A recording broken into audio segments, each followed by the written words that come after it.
അളിയോ ആ എന്താളി ഒരു മൈൻഡിലാ പോന്നെ? കൊറേ നേരം കൊണ്ട് അങ്ങോട്ടും ഇങ്ങോട്ടും പോന്നല്ലേ? നമ്മളൊക്കെ ഇവിടെ ഉണ്ടളി, അത് മൈൻഡ് ചെയ്തിട്ട് പോളിയോ. ഒന്നും പറയണ്ട, ഞാനൊരു ജോലിക്ക് കയറി. അതിനിപ്പോ അത് ജോലിക്കാരൻ നല്ലല്ലേ? ജോലി ചെയ്താൽ നല്ലതാ, പക്ഷെ ഈ ജോലിക്ക് പോയിട്ട് വരാൻ വേണ്ടിട്ടേ ഞാനൊരു ബൈക്ക് മേടിച്ചു ലോൺ എടുത്ത്.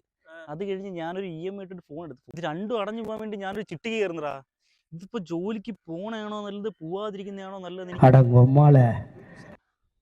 ഹലോ, ദാ വരുന്നു ചിട്ടിക്കാരനാ.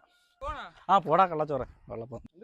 ഇല്ലളിയാ, ഞാനാണെങ്കിൽ ഇന്നലെ നമ്മളെ മറ്റേ പയ്യന്മാരുണ്ടല്ലോ, അവന്മാരെ കൂടെ മീൻ പിടിക്കാൻ വേണ്ടി വീട്ടിൽ നിന്ന് മൈദ എടുത്തളിയ. മീനിന് തീറ്റ പിന്നെ കൊടുക്കാൻ വേണ്ടി ആദ്യം സ്വന്തം വയറുള്ള തീറ്റ കണ്ടുപിടിക്കാൻ പറഞ്ഞളിയ അടുത്ത്.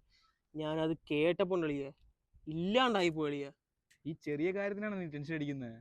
എടാ, നിന്റെയിലും പൈസ ഇല്ല, എന്റെയിലും പൈസ ഇല്ല എന്ന് നമുക്ക് രണ്ടുപേർക്കും അറിയാം. എടാ, റേഷൻ കടയിൽ നിന്ന് സൗജന്യമായിട്ട് അരി ഇടുന്ന കാര്യം നമ്മൾ എന്തിനാ പേടിക്കുന്നത്? നമ്മളെപ്പോലുള്ളവർ ആരും പേടിക്കേണ്ട ആവശ്യമില്ല.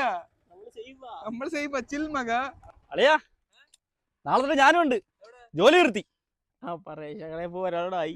എനിക്കൊരു കാര്യം അറിയൂ, അനുസരിച്ച് ഫിംഗർ മതിയത്തില്ല. അതല്ല റേഷൻ.